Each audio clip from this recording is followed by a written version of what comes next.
At Radio and TV Gallery, we will hear from Senator Susan Collins of Maine, the chairman of the Senate Governmental Affairs Committee, the ranking member Joseph Collins of Connecticut. Several other senators and representatives gathered there as well.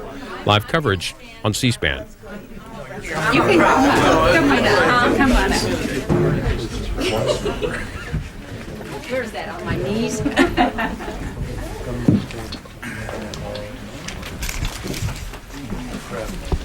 Yeah. What it's all going to look like. Very clear, right? This here. Right. Good morning. We wanted to get together to bring you up to date on the latest developments with the Intelligence Reform Committee. I'm here today with a bipartisan group of the Senate conferees and with Congresswoman Jane Harman, who has led the negotiators on the Democratic side, on the House side. Pete Hoekstra, the chairman of the House Intelligence Committee, would also be here, but for the fact that he's going over the bill in the House Republican caucus. But I think the outstanding bipartisan group that are behind me and with me today shows the commitment that all of us have to this landmark legislation. I'm pleased to report that every Republican Senate conferee and all but one of the Democratic Senate conferees has now signed what we believe to be the final version of the conference report. Really, it is the final version of the conference report. This legislation is going to make a real difference to the security of our country. It is going to improve the quality of intelligence provided to our military, and it will help to keep civilians safer here at home. It would not have been possible without the hard work and commitment of everyone here who worked so hard to bring this day about. We also have been blessed with an outstanding staff who have worked more hours than anyone humanly could have thought possible during the last 4.5 months. Now we are on the brink of enacting the most significant reforms of our intelligence community in more than 50 years. I'm really excited to have my colleagues here with us today, and I want to thank each of them for working so hard. This was an unusual conference because the members themselves were so involved in hammering out the agreements, negotiating the language, and making sure that we produced a good bill. And I'm very grateful for my colleagues' support. I'm also very grateful for the support of the 9/11 Commission. It was the Commission's recommendations that provide the impetus for this legislation. And this legislation is strongly backed by the 9/11 Commission. Finally, we will not be where we are today but for the support of the President. The President and the Vice President's interventions with House members were absolutely key in moving this bill forward, and I'm very grateful for the President's strong leadership in this regard. I'd now like to introduce the ranking member of the Homeland Security and Governmental Affairs Committee, Joe Lieberman. We have worked so closely during the last few months that we now can finish each other's sentences. It's been such a great pleasure to work with Joe Lieberman. He's an outstanding leader and a terrific friend. Thank you. What's happening? I can't thank Susan Collins enough. She has set a standard for inclusive, thoroughly nonpartisan work on behalf of our national security. And I got to tell you that this is December 7th, 2004. There was another December 7th that was a day that someone said would live in infamy, and it has. Let's hope that this day, because of this agreement, will live in pride. It also happens to be significant for another reason. Are you ready, gang? It's Susan's birthday. Happy birthday. We have walked a long and winding road to get to this day, but ultimately we've gotten to exactly where we wanted to be, which is on the verge of adopting legislation that will reform America's intelligence assets so that to the best extent possible we can feel that we are ready to prevent another September 11th from happening. The 9/11 Commission, whose report is the basis of this legislation, was convened to investigate how 9/11 happened, to help us make sure we did everything possible to see to it that it never happened again, and to honor the memory of the 3,000 Americans who were killed senselessly, tragically that day. I think this bill will do exactly that. We create a strong director of national intelligence. Someone will be in charge of our national intelligence community in the broadest sense, overseeing the billions of dollars of American taxpayer money invested in intelligence in an age of terrorism. We're going to have a counterterrorism center that'll bring all the information, connect the dots so we can stop attacks against us before they happen. And there's a lot in this bill that hasn't been much talked about that I hope will receive attention in the days ahead. We do substantial work in improving our border security, our transportation security, information sharing, standardized driver's licenses, which will help eliminate fraud from the identification process. So we've got a lot to be proud about and a lot to feel good about, having made not only this legislation possible, but having showed the American people that when the nation's security is on the line, members of Congress can get together across party lines, work with the president to get something done that really will make our families and our children and their children safer in the years ahead. I thank all the conferees who all worked, just as Susan said, to bring us to this day. I thank our colleagues in the House, Jane Harman and Pete Hoekstra particularly. And Pete had probably the toughest job of all of us in many ways, but he worked very hard in a nonpartisan way to try to get us to where we are. And I got to come back to where I began. Susan Collins really deserves enormous credit for this accomplishment. I learned a lot about her in this process. This is someone who knows when to hold them and when to fold them. And I too often began to refer to her in Thatcherian terms as the lady with the iron fist and the velvet glove.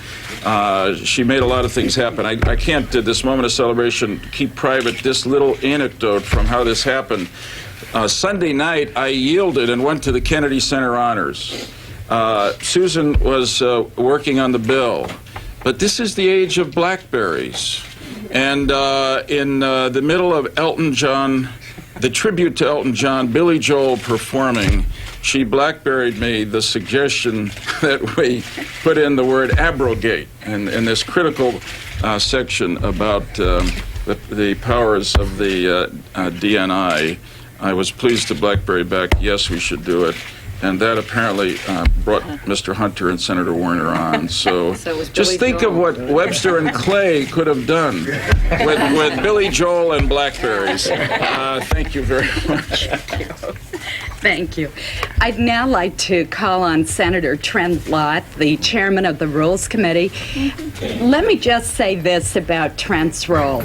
When the going got tough in these negotiations, as it did repeatedly, I kept calling Trent to ask for advice. And he always gave me wonderful advice, intervened with some of his colleagues, former colleagues on the House side, and I'm very grateful for his support. Trent, thank you. Thanks, Trent. Thank you. Thank you very much, Madam Chairman. I'm so proud of you and Joe, Jane. She was so good in her comments on television the other day. I said, too good. But I'm delighted to be a part of this group and to have been a conferee and have worked with Susan and Joe and our colleagues on the other side of the aisle. I do think this is a monumental achievement. I think we underestimate what has occurred here. This is the biggest change in this area, as Susan said, in 50 years, and it really didn't get started until August.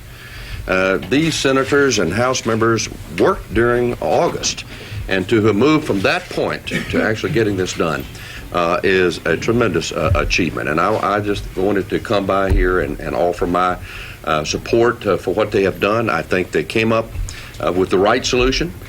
To my colleagues in the House that had problems, I have to say I've known Duncan Hunter for many, many years. He's a great friend. He's a happy warrior. He's a tough warrior. And I know his heart was good in what he was concerned about. But he worked with Susan and Joe and Jane. Everybody worked together, and we came up with enough of a change to put his mind at rest when he thinks about his son, but to get this fundamental reform in place. When I went on the Intelligence Committee a year and a half ago, I'd watched Senator Graham comment, and I wasn't sure I quite understood what he was talking about. But as a member of the Intelligence Committee, I became alarmed at what I found. Who was in charge? How were the dots being connected? And the answer was nobody, and they weren't. This will be a huge step in the right direction. Will we still have to work on it through the intelligence authorization and working with the various committees like Armed Services? Yes. But I didn't think we could leave this session this year without this being completed. It's going to be, it is a huge achievement, and I want to give credit to all of my colleagues that are here, House and Senate, in a bipartisan, bicameral way. This is good for America. And when we can come together on an issue this important in a bipartisan basis between the two bodies, that's good, and I'm just delighted to be a part of it. Thank you very much. Thank you, Brent. Thank you for what you said. I'd now like to ask the Vice Chairman of the Senate Intelligence Committee, Senator Jay Rockefeller, to make some comments. There's been no stronger supporter of intelligence reform than Jay Rockefeller. He gave us several very useful recommendations which were incorporated into this bill, and I'm very grateful for his advice, insight, and support. Thank you, Susan. Happy birthday. I think there's an interesting way of looking at this bill, which we hope and expect will pass. Back in 1998, George Tenet put out a declaration to the United States government that we were at war with Al-Qaeda. He was at that time the DCI. Nobody listened. The FBI and the CIA could not even exchange information, share information back then. We had to change that law after 1991. Now, let's just suppose that George Tenet had been, or somebody had been, the Director of National Intelligence, which is what this bill does. It elevates somebody to that position. Then I think it's quite probable, or at least there's a very good chance, that had the bill that we hope to pass this afternoon and tomorrow been in effect and had a chance to work through some of its obvious startup problems, that we might have had a chance not to go through the horrible experience that we did on September 11th. Why do I say that? Simply to say that those who think this bill is just another layer of bureaucracy or moving the boxes around or something of that sort are really wrong. This is a profoundly important bill. And one of the main reasons for it is that it will put an intense scrutiny from all of you, from all Americans, and from all of us in the Congress on what in fact happens as this new system evolves. And that in itself will alert everybody and make our job better. Now, in closing, I want to thank, obviously, Joe and Susan and Jane and Peter Huckström. But I just have to say that I just don't think there's anybody. Well, I've been in the Congress for 20 years, and I've never seen any person exercise the leadership, the restraint, the good humor, the toughness to stand up against whoever she had to stand up against than Susan Collins. I thought her leadership was almost unique in my time in this body. And I want that to be heard by all the people. Thank you so much for such generous comments. It's now my great pleasure to call upon the former chairman of the Senate Intelligence Committee, Bob Graham.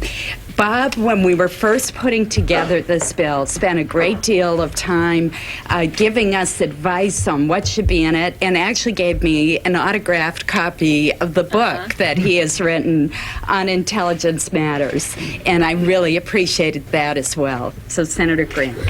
Susan, thank you very much, and I hope you found the book informative. I have. I did. Joe commented about the irony that today is the 63rd anniversary of Pearl Harbor, which was not only a day that lives in infamy, but it also is a day that lives in the list of great intelligence failures of the United States. Today, after half a century, we are committed and on the verge of making some fundamental reforms that will reduce the chances of another Pearl Harbor or another 9/11 occurring. I think there are many notable parts of this legislation, but let me mention three. One, while this chart emphasizes the position and influence of the new Director of National Intelligence, and some people have criticized the fact that we have overly centralized. It's my belief and experience that before you can intelligently decentralize, you first have to bring the disparate parts together. That essentially is what we've done. This bill also contains the seeds of the next phase, which will be a decentralization around threats and missions. The legislation contains specific direction to establish an intelligence center for counterterrorism and counterproliferation, and it authorizes the Director of National Intelligence to establish other intelligence centers as he or she determines to be appropriate. Second, at least equal to the importance of the organizational changes, is going to be the new emphasis on human intelligence. We came out of the Cold War with a withered human intelligence capability and a human intelligence capability that was largely focused on the Soviet Union. We knew a lot about Russian culture and history and languages. We knew almost nothing about culture, history, and languages of the Middle East and Central Asia.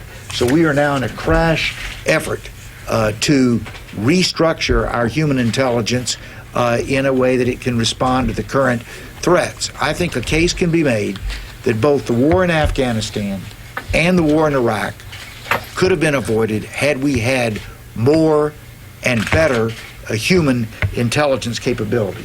This legislation, particularly with its emphasis on linguistic skills, will go a significant way in that direction, as will a provision in the defense legislation which establishes an intelligence corollary to the military's ROTC, training young Americans who are interested in a career in intelligence. And finally, there is in this legislation a provision that Senator Lott and Senator Wyden and others were particularly active in, and that had to do with establishing a new process for classification and declassification of government information. Pat Moynihan said in his book, Secrecy, that secrecy is for losers. I agree with this, and I believe that our legislation will put us less in jeopardy of being a loser. Finally, I want to thank some people. I want to thank the people who participated in the effort by the House and Senate Intelligence Committees, which I was pleased that Vice Chairman Lee Hamilton of the 9/11 Commission said yesterday was the foundation for many of their recommendations. And I'd particularly like to recognize Porter Goss, Nancy Pelosi, and my colleague Dick Shelby for the outstanding service that they provided, showing that Congress can operate as a bicameral body. And the bipartisanship that has come out of this, particularly under the leadership of Senator Collins and Lieberman and Jane Harmon and Peter Hoekstra, is a premier example of what we ought to be doing in many other areas of difficult public policy. So I thank all the people who are here and their contributions to this effort. I think we're going to get a report card. We'll probably get an intermediate report card in about the year 2009, 5 years after this. We'll get a final report card on the 73rd anniversary of Pearl Harbor. I'm quite confident that it'll be a report card we'll be proud of. Thank you. Thank you. Senator Norm Coleman completely upended his schedule today to be here at this press conference. And I mentioned that because it is typical of the commitment that he has made to this effort. Senator Coleman has attended every single one of the 8 hearings the Governmental Affairs Committee held starting back in July.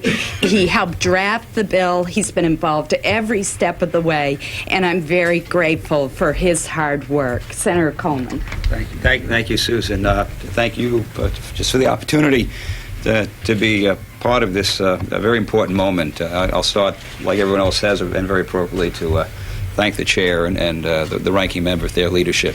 This has been an extraordinary effort. This was not easy. Not easy. And there are a lot of folks who doubted whether this moment would come. I actually told Susan I never doubted because I know Susan Collins and I got to know Joe Lieberman, and they were not going to let us. They're not going to let us fail. America could not afford to fail. We had to get this done. And with the support of the president, we're at this moment. 2 observations. One, this bill is not a rush to judgment. You have to understand the process. If Pat Roberts could be here, and he can't, chairman of the Senate Intelligence Committee, played a very active role in this conference committee. He chronicled the many decades of intelligence reform ideas. There's a lot that's been on the table. In addition, we went through a process that me, as a former prosecutor, who understood what it took to do the investigation, prepare the case, and then deliver the argument. This was an amazing process. It was so rich and so deep and so thorough and so reflective in a short period of time. So we moved quickly, but no rush to judgment here. This was a very thoughtful reflection of what needed to be done, coming together in a bipartisan way, reaching across to in a bicameral way to come to this very significant moment. I think that's absolutely critical to understand.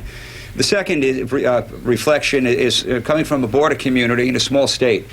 So much of what we talk about, and the key stuff, most important stuff, is we'll have a director of national intelligence, and we'll have a national counterterrorism center. But we're also, in this bill, touching upon the needs of folks at the local level. Integrated communication systems so that first responders can actually communicate with each other, because God forbid we face another 9/11. It's the folks at the local level, not the folks at the federal government, who are going to be the first on the scene. We respond to that. There are things that we do here for border security, including reflecting on increasing the resources that go into border security and making kind of easier, by the way, some of the folks who live on the border kind of deal with the reality of their life. There are things in here that, beyond the big stuff, there are some little things here that in the end are absolutely critical to the security of this nation. And so in the end, I think this has been a magnificent effort with great leadership that has brought us to a very significant moment, and America will be safer today as a result of this bill being passed and signed. Thank you.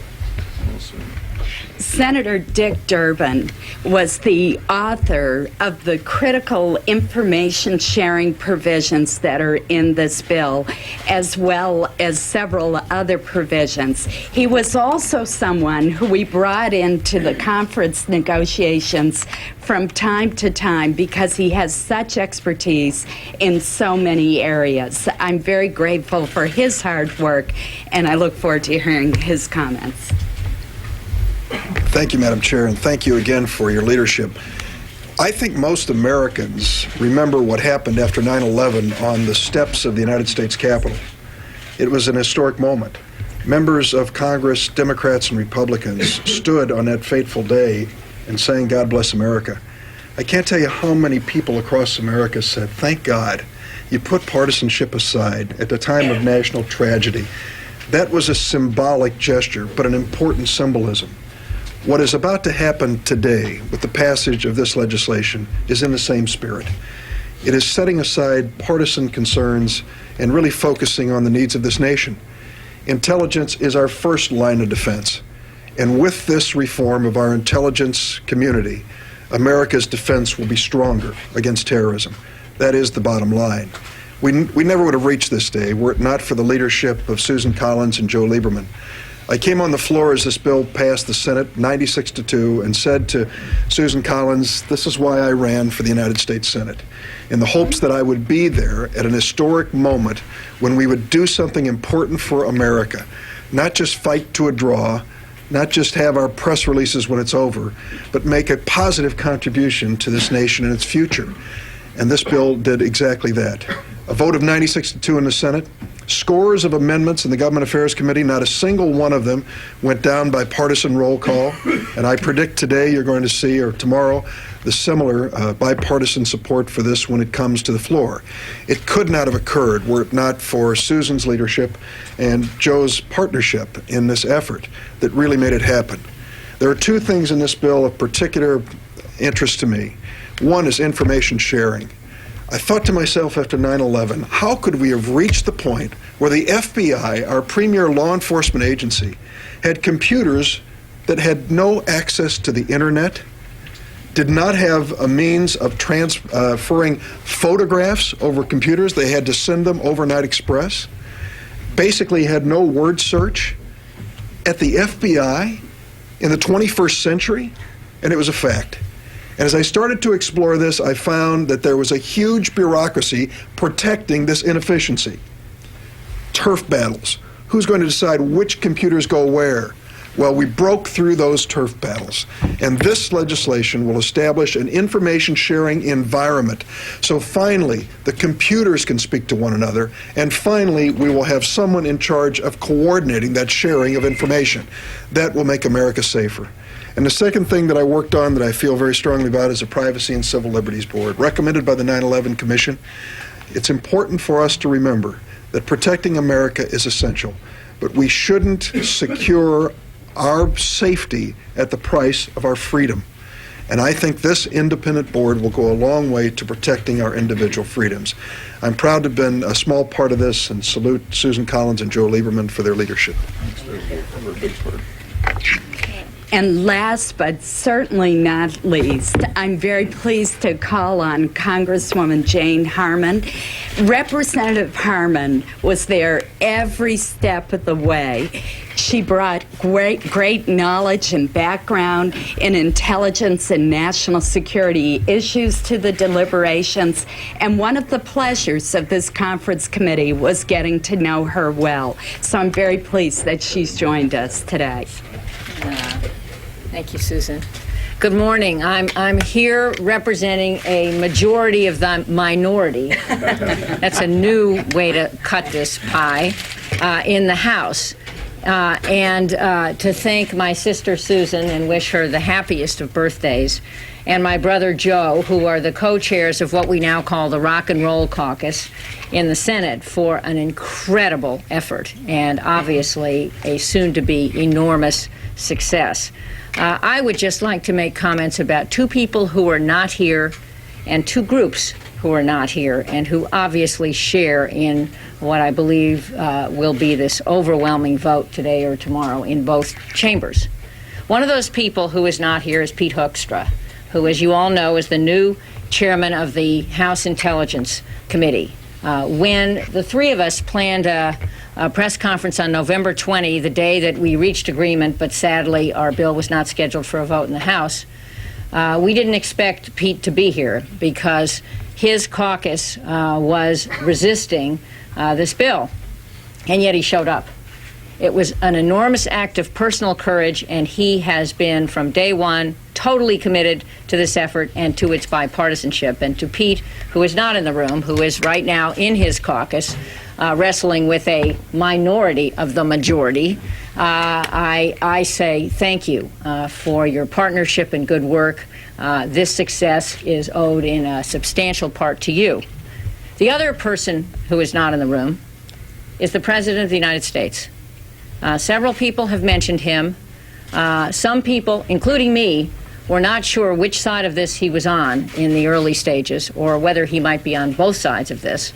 But it turned out in the later weeks that he and his White House staff were all over this and really helped bring this across the finish line. That was not an easy thing for him to do, but I listened carefully to his speech after his victory on November 2nd, and he said that in his second term, he was going to try to move the country together, and I think a very good way to begin that effort is to get the enormous bipartisan victory that we will, I hope, have today or tomorrow.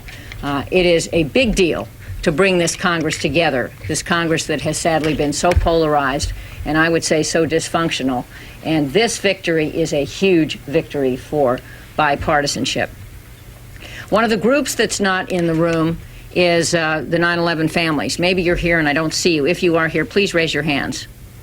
If you're not here, you are the moral force beneath our wings. And every one of us knows that we wouldn't be here if you had not done what you did to keep this issue alive, to make certain that the 9/11 Commission was formed, to make certain that it came together on a unanimous basis, to make certain that Congress listened, to make certain that we held our meetings, to make certain that the White House didn't waver, and finally to make certain, I believe, that we get the vote today or tomorrow.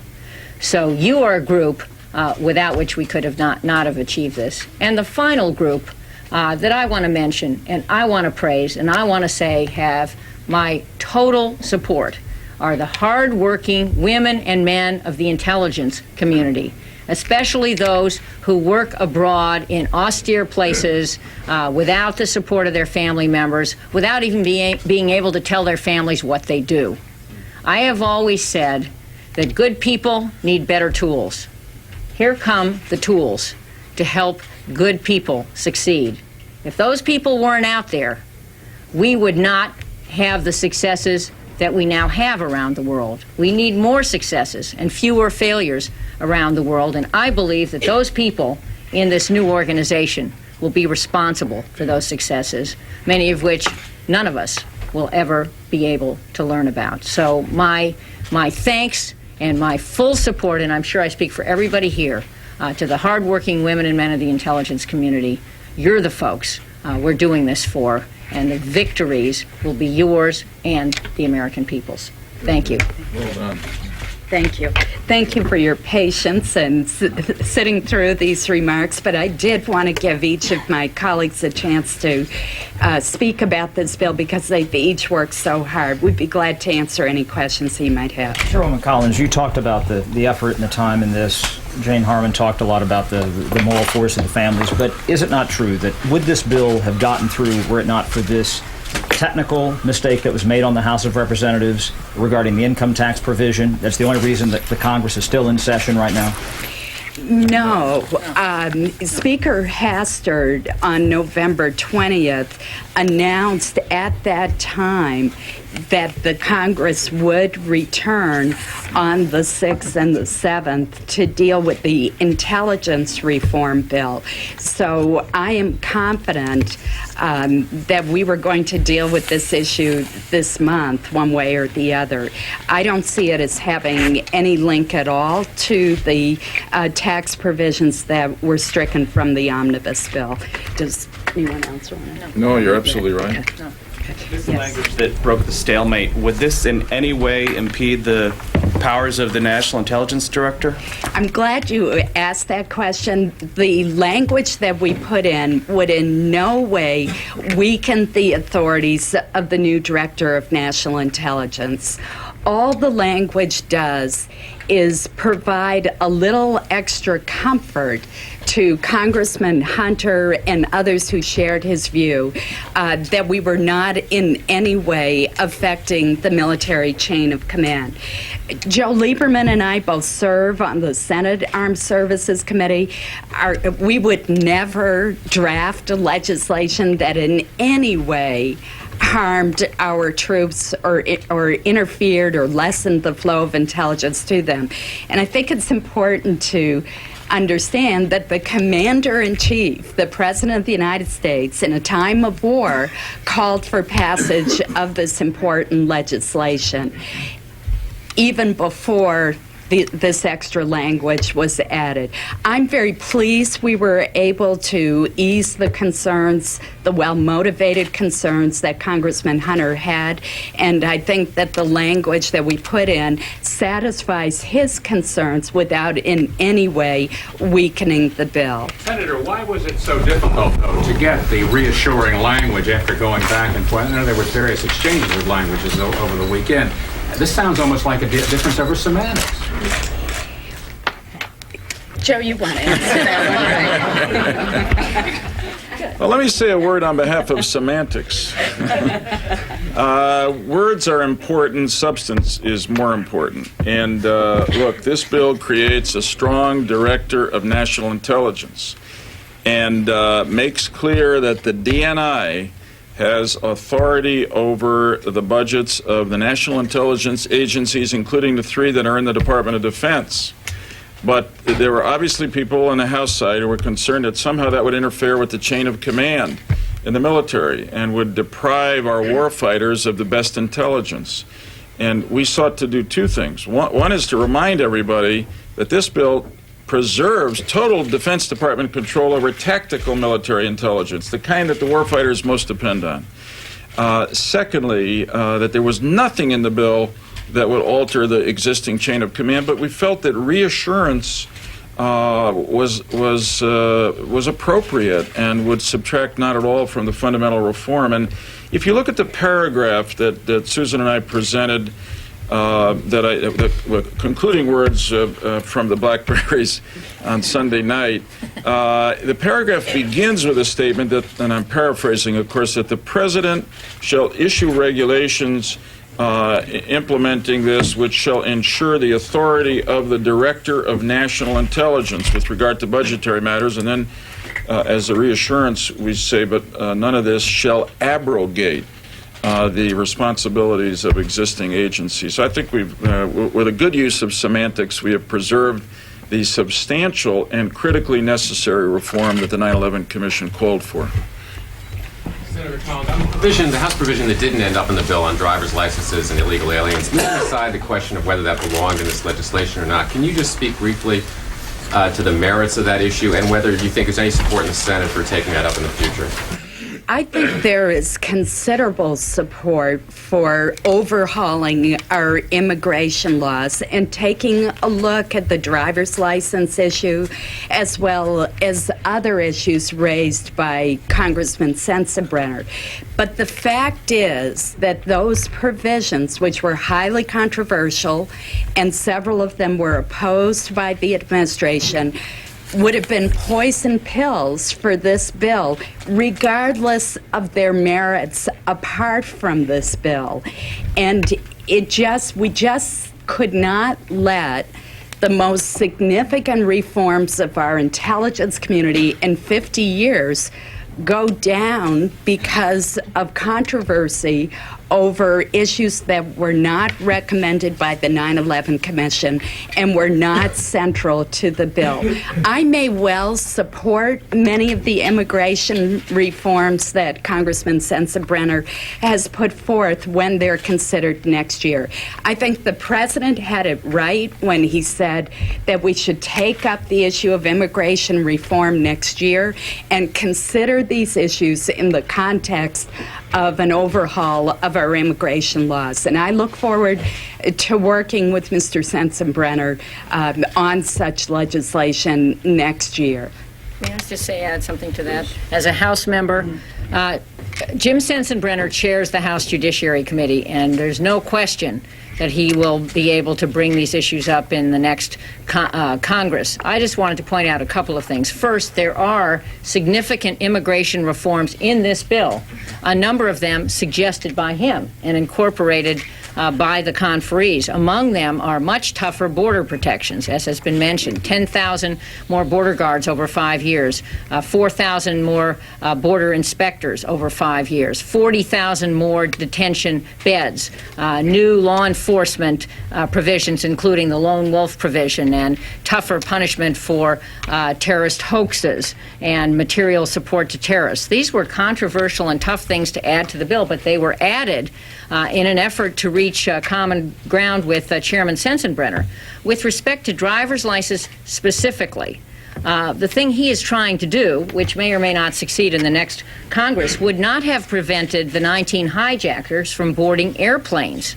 They were all here legally, even though some of their visas had elapsed. They would have been able, because they weren't illegal immigrants, to get driver's licenses. But what we do have in this bill are two federal provisions that I think will be very helpful to the cause that he feels strongly about and most of us agree with, which is to bar people who are dangerous from boarding airplanes. We have a provision that TSA shall come up in 6 months with new standards for the ID documents that have to be used to board airplanes. We also have a provision that was in the Senate bill, which says that the states, which are always have traditionally issued driver's licenses, must meet basic federal standards for those licenses so that they are tamper-proof documents, which will again help prevent the wrong people from using them to board airplanes. So I think Chairman Sensenbrenner was pretty successful in this effort, and I hope that those who support some of his issues will be listening up here and consider strongly supporting this bill, which does contain a lot of important and useful immigration reforms. One more question, please. See if I follow up on something Senator Graham said. You said that you thought that this might be able to have avoided the Iraq War. Could you elaborate on that a little bit? Well, first, I said I thought that had we had better human intelligence, that we might have avoided both the Afghanistan war and the Iraq war. First, in Afghanistan, we had inadequate human intelligence assigned to the task of locating Osama bin Laden and then detaining and killing him. Had we had superior human intelligence, I believe there was a reasonable chance that we would have accomplished that objective and therefore would have avoided the plot of 9/11 ever having been developed. Second, in the case of the Iraq War, the fundamental rationale for the war and specifically its preemptive quality was that we faced an imminent threat of weapons of mass destruction that required a preemptive response.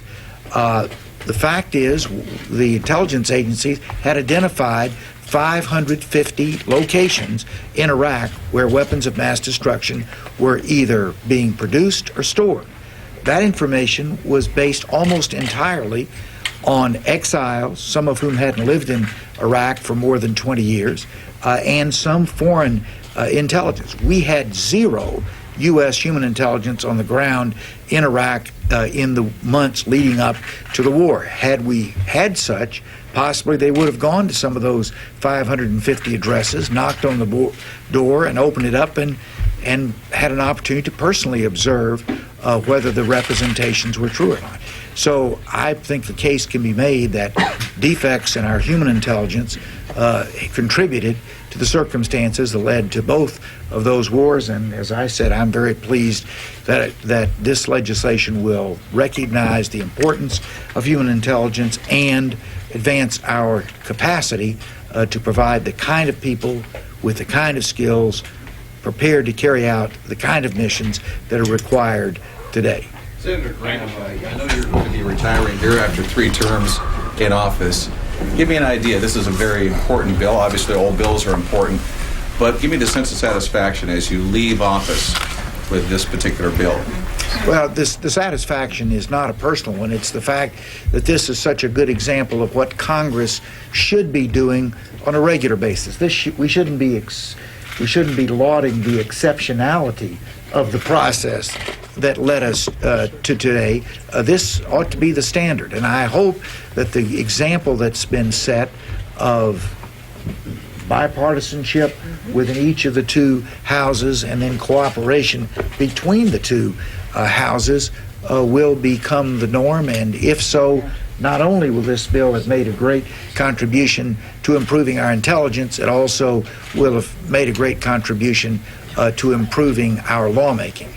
Can I simply add that Bob Graham made very significant contributions to this legislation. Without the work he's done in intelligence, this bill wouldn't have ended up as it did. And it's not only a great way, wonderfully constructive way to end the 108th session of Congress, it's an appropriately constructive way for Bob Graham's distinguished career in the United States Senate to end.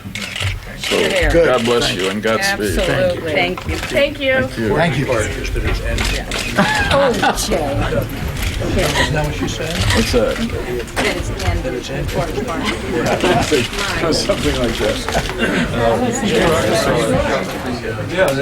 Talk about semantics.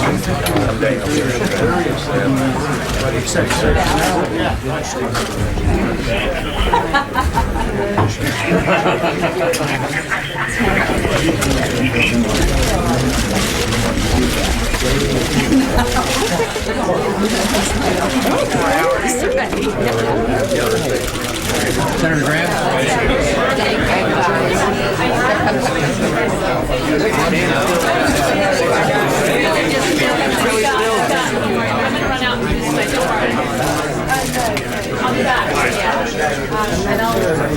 Senator Graham, get a couple of water boys.